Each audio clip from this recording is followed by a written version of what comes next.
నమస్కారం గురువు గారు. శ్రీమాత్రే నమః. ఇప్పుడు అసలు సర్పదోషాలు అంటే ఏంటి గురువు గారు? ఇప్పుడు 12 రాసుల వారికి సర్పదోషాలు ఎలా ఎఫెక్ట్ చేస్తాయి? తప్పకుండా అమ్మా. ఫస్ట్ ఆఫ్ ఆల్ ఏంటంటే ఈ సర్పదోషము అనేటువంటిది ఏదైతే ఉందో ఇది పర్టికులర్గా కొన్ని గ్రహాల యొక్క కాంబినేషన్స్ వల్ల ఏర్పడతాయి. అంటే శని కేతు, అంటే శని రాసుల్లో కేతు ఉన్న, కేతు రాసుల్లో శని ఉన్న, కేతు రాసులు ఉండవు కాకపోతే కేతుతో కలిసి ఉన్న శని ఉన్న, అదేవిధంగా రవి రాహువు, శని కుజ, కుజ రాహువు, కుజుడు బుధుడు, ఇట్లా కొన్ని కాంబినేషన్స్ ఉన్నాయి సర్పదోషానికి.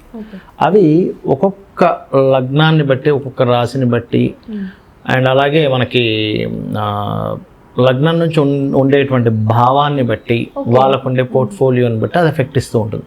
బట్ జనరల్ సర్పదోషం ఉంటుంది. అంటే మేషంలో కానీ వృశ్చికంలో కానీ రాహు ఉన్న, లేకపోతే కుంభ మరియు అదేవిధంగా మకర రాశుల్లో కేతు ఉన్న, అదేవిధంగా శని రాహువారు శని వెళ్ళి మనకి రాహుశని కలిసి ఉండే సింహరాశుల్లో ఉన్న, ఇది ఒక రకమైనటువంటి సర్పదోషం ఇస్తుంది.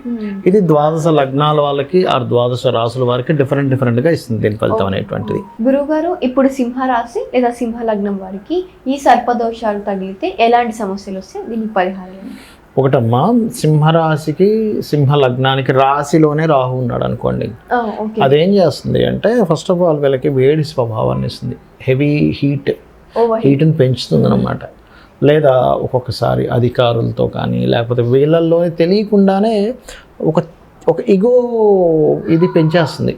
అధికారం నేను అన్నది సాగాలి, నేను అన్నది ఎందుకు వాళ్ళు పట్టించుకోవట్లేదు అని తెలియకుండానే వాళ్ళు పెరిగిపోతూ ఉంటుంది. వాళ్ళు మంచివారే. ఇక్కడ ఏమవుతుందంటే అమ్మా, వాళ్ళలో ఆ సిమ్టమ్ అంటే వాళ్ళలో ఆ తత్వం ఉంది, కానీ వాళ్ళ మంచివాళ్ళు చెడ్డవాళ్ళని కాదు అక్కడ. అక్కడ ఏమిటంటే వాళ్ళలో న్యాచురల్గా మంచితనం ఉన్నప్పటికీ తెలియకుండా ఆ ఒక్క లక్షణం వాళ్ళని అవతల వాళ్ళకి ఇంకొక షేడ్ చూపించినట్టుగా అనిపిస్తున్నారు. వీళ్ళు చాలా ఈగో చూపిస్తున్నారు. అయితే దీనికి మరి ఏమిటి అంటే సూర్యభగవాను చూస్తూ దుర్గా స్తోత్రం చదువుతూ నీళ్ళని కనుక వదిలినట్లయితే సింహరాశిలో ఉండేటువంటి రాహు వల్ల ఏమిటంటే వీళ్ళు ఎదగాలనుకునే స్టేజ్కి ఎదగడం జరుగుతుంది. అప్పుడు లేకపోతే ఏమవుతుందంటే సింహరాశిలో రాహు ఉన్నప్పుడు సర్వసాధారణంగా వీళ్ళకి సంతాన సంబంధించిన సమస్యలు రావడం కానీ, లేకపోతే వీళ్ళు ఒక స్టేజ్కి అంటే కెరీర్ పరంగా కొంతమంది అంటుంటారు చూసారు, నాకు ప్రమోషన్స్ రావట్లేదండి. ఇది వీళ్ళకి వృశ్చిక లగ్నం వాళ్ళు కూడా పనిచేస్తుంది. బట్ వీళ్ళు పర్టికులర్గా కొంచెం ఈ హీట్ రిలేటెడ్, ఈ కంటికి సంబంధించిన ఇట్లాంటి హెల్త్ ఇష్యూస్ కూడా ఎదుర్కొంటూ ఉంటారు. అలాగే 4th హౌస్లో ఏర్పడింది అనుకోండి సర్పదోషం వృశ్చికంలో, వీళ్ళు ఏదైనా ప్రాపర్టీ తీసుకునేటప్పుడు చూసుకోవాలి. కాకపోతే వీళ్ళకి కాంబినేషన్ అనేది బయట దేశాలకు వెళ్ళి చదవడానికి కూడా తోడ్పడుతుంది. అంటే ఒక మంచి ఉంటుంది, ఒక జాగ్రత్త తీసుకోవాలి. మరి ఇదే సర్పదోషం కేతు ద్వారా 6లో ఏర్పడింది అనుకోండి, అప్పులు పర్టికులర్గా వీళ్ళు వర్క్ చేసేటువంటి ఆర్గనైజేషన్లో కొలీగ్స్కి అప్పులు ఇవ్వడం ద్వారా అనవసరం గొడవలు వస్తూ ఉంటాయి.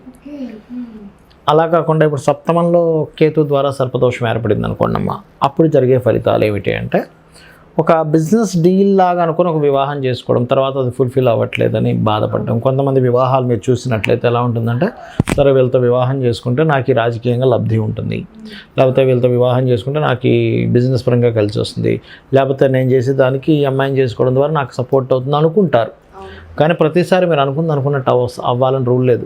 బికాజ్ ఆఫ్ 7th హౌస్లో కేతు ఉన్నప్పుడు మీరు అనుకున్నది ఒకటి, అక్కడ జరిగే విషయం వేరేది అవుతూ ఉంటుంది. కాబట్టి అట్లాంటిది ఏదైనా ఎక్స్పెక్టేషన్స్ పెట్టుకునేటప్పుడు ఈ 7th హౌస్లో కేతు ఉన్నప్పుడు అలాంటి ఎక్స్పెక్టేషన్స్ ఎక్కువగా పెట్టుకోకూడదని చెప్తుంది శాస్త్రం. భాగ్యస్థానంలో సర్పదోషం ఏర్పడినప్పుడు ఇది 2 రకాలుగా ఇస్తుంది. ఎలాగా అంటే మేషంలో రాహు ఉన్నాడు, సింహలగ్నం అయింది, ఆడు సింహరాశి అయింది.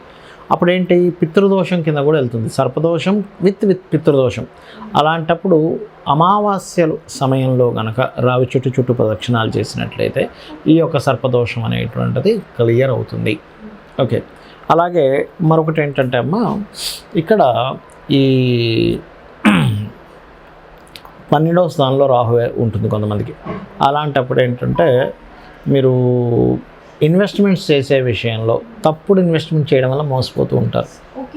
రాహు 12లో ఉండి ఆ సర్పదోషం కనుక ఏర్పడినట్లయితే అప్పుడు కొంచెం చూసుకోవాలి. అయితే ఇక్కడ 12వ స్థానాధిపతి ఎక్కడున్నాడో కూడా చూసుకోవాలి.